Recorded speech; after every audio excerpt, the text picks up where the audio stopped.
अजपा जाप सब कोई कर सकता है, पर इसमें ये नियम है, वाणी से सत्य बोलना, अजपा जाप उसी का चलेगा, सत्य बोलने वाले का। ये जब उतरे हैं भगवत मार्ग में तो झूठ काहे को बोले भाई, काहे को झूठ बोले। लेकिन झूठ का तो ऐसा राज्य हो चुका है जबान पे, मतलब समझे में नहीं आता कि हम झूठ बोल रहे। और झूठ में कलयुग का वास है, असत्य, इसमें कलयुग का वास है। इसीलिए प्रायः सबकी वाणी से झूठ निकलता है। झूठे ही लेना, झूठे ही देना, झूठे ही भोजन, झूठ चबेना। तो कम से कम और भूले तो भूलो तुम जिन भूलो मालाधारी, अय भगवत पार्षद तुम क्यों भूल रहे हो कि तुम सत्य स्वरूप भगवान की आराधना करते हो। प्रेम पूर्वक जप करना, समदर्शित्व भाव लाना। अजपा जाप 24 घंटे होता है श्वास के साथ। पहले 4 वर्ष के साधन से विमान में आए हुए भगवान नारायण का दर्शन। भाई जी महाराज का तो ऐसे दर्शन, निज पार्षद जन निज जन थे, उनके बीच में भाई जी से पूछते जा रहे हैं पूज्य श्री जयदयाल गोयनका जी, भगवान के चरण कितनी दूर हैं? बस बोले पास हैं, स्पर्श कर रहा हो। कैसे लोगों को विश्वास होगा? कैसे? जैसे वो एक विज्ञान से पढ़े लिखे डॉक्टर, तो उनको लग रहा था कि संत ऐसा कैसे कर सकते हैं कि किसी का कैंसर नष्ट कर दें। जैसे उनको लग, पूज्य राधा बाबा के प्रारब्ध को भाई जी ने अपने शरीर पर लिया। देखो, नाटक करना अलग बात है, सिद्ध संत जन करुणामय होते हैं। कल फिर बताया था, उन्होंने अपने प्रारब्ध जो भजन साधन से एकत्रित किया हुआ उनको दिया, प्रारब्ध अपने ऊपर ले लिया, अपनी टांग कटा ली उनका कैंसर। भाई जी अस्पताल में भर्ती रहे राधा बाबा के प्रारब्ध को लेकर के। इन संतों की महान उदारता और महिमा को कैसे कोई जानेगा। ये अजपा जाप में बड़ी सामर्थ्य है। इसमें क्या होता है कि जपना नहीं होता है, पर यहां तक पहुंचना कठिन है।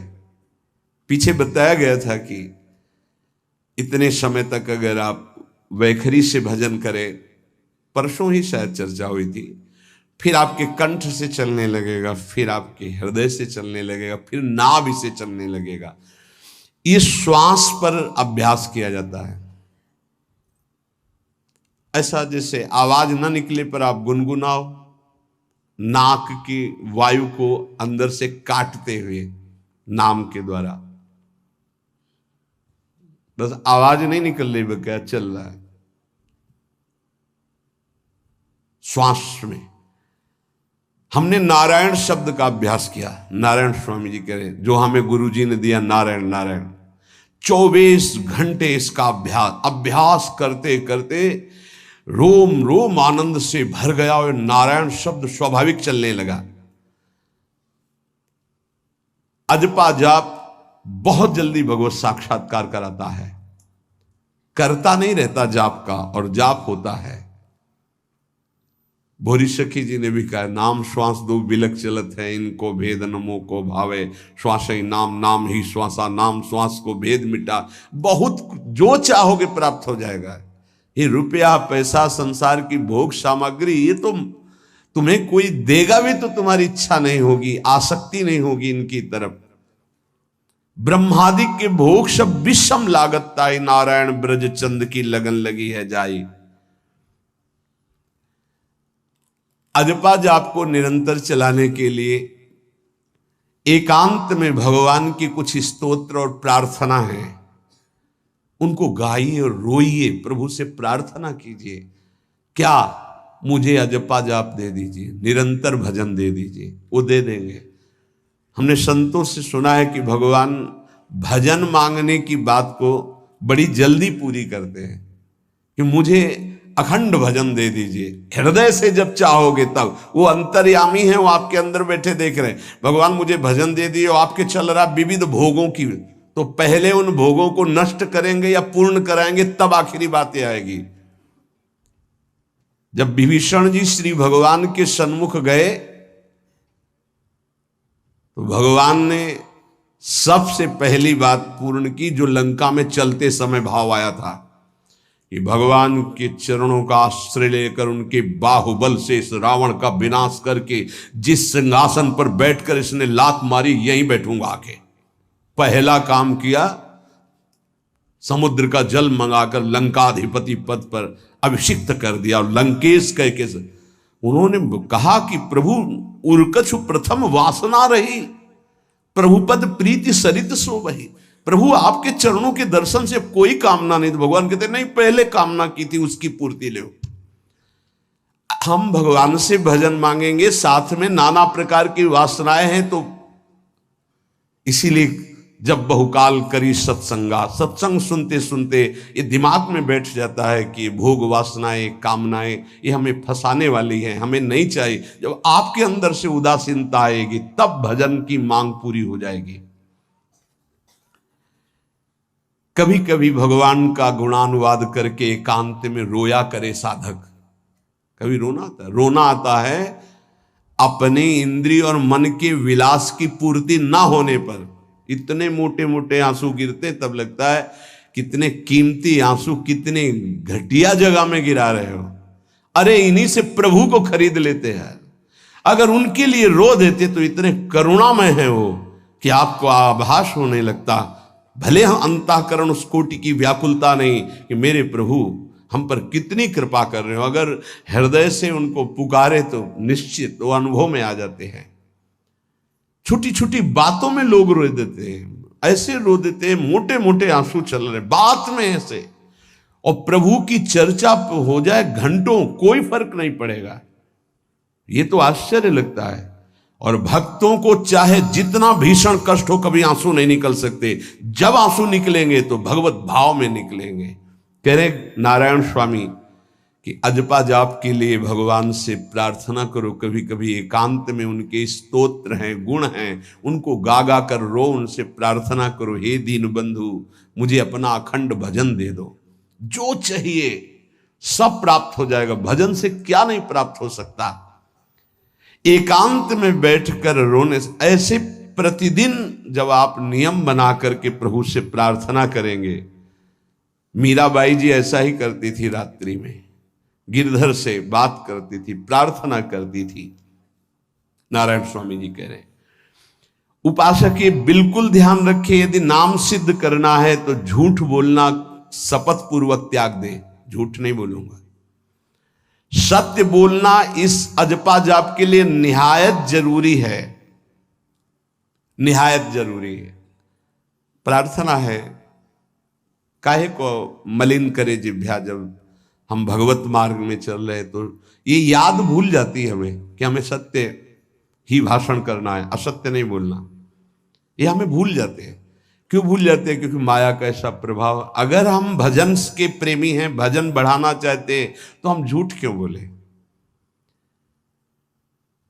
सारे जगत में जो भी तुम्हारे सामने आवे, दृष्टि से उसको जरूर देखकर एक बार प्रणाम करो। मेरे प्रभु इस जीव जंतु के रूप में, जड़ के रूप में, चैतन्य के रूप में। इससे तुम्हारे हृदय में पवित्रता बढ़ेगी, अजपा जाप चलने में सहायक होगा। सत्य बोलना, भगवान से एकांत में रोकर प्रार्थना करना, सबके प्रति भगवत भाव रखकर प्रणाम करना, जिससे तुम्हारा कहीं दोष दर्शन नहीं होगा। किसी के मन को दुखाने वाली कभी बात न कहे, किसी को दुर्वचन न कहे, किसी का वैर भाव अपने हृदय में स्वीकार न करे। ये साधन मैंने स्वयं किया है नारायण की कृपा से। इस दास को वेदांत का भी पूरा ज्ञान है और भक्ति मार्ग का भी।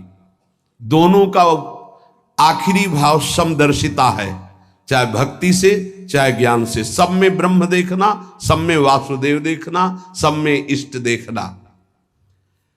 भक्ति विषय में भजन और ज्ञान विषय में नारायण, ये दोनों बात भक्त में होनी चाहिए। भक्ति का प्रथम और अंतिम विश्राम भजन, हर समय भजन चलना। और आंतरिक ज्ञान का विषय, सब में हमारे इष्ट देव। ये दो बातें जरूर होनी चाहिए परिपक्व भजनानंदी होने के लिए। अगर भगवान की प्राप्ति करनी है तो ये दो बातें बड़ी जोर की है, भजन निरंतर और जिसके भी सानिध्य में आए उसमें भगवत भाव करना। मेरे नारायण ने मुझसे कहा, वो फरमाया कि उनके पीछे पीछे मैं चलता हूं जो मेरे ऐसे भजन करने वाले भक्त होते हैं। और श्री कृष्णचंद्र जी ने दयालुता में भागवत में कहा, अनुब्रजाम में हम नित्यम पुयत्यंगुरेण भी। मुझे बहुत रोना आता है बात सुनकर के कि दास की चरण रज के लिए स्वामी पीछे पीछे डोलता है। किस भक्त के पीछे? जो दो बातें यहां कही, जो निरंतर नाम जप करता है और सब में भगवत भाव रखता है। तो भगवान नारायण ने नारायण स्वामी से कहा कि मैं उसके पीछे पीछे डोलता हूं कि उसकी चरण रज मेरे ऊपर पड़ जाए।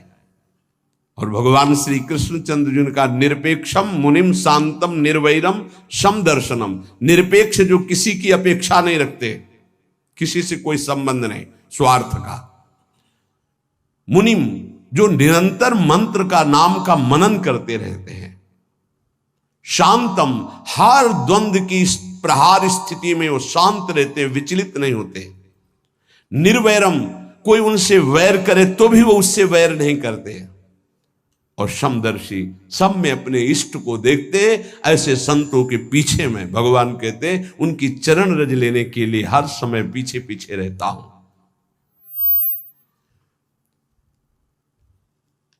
अहिंसा परमो धर्मा शास्त्रों में वर्णन किया गया है। इसलिए किसी भी जीव को कष्ट नहीं पहुंचाना है।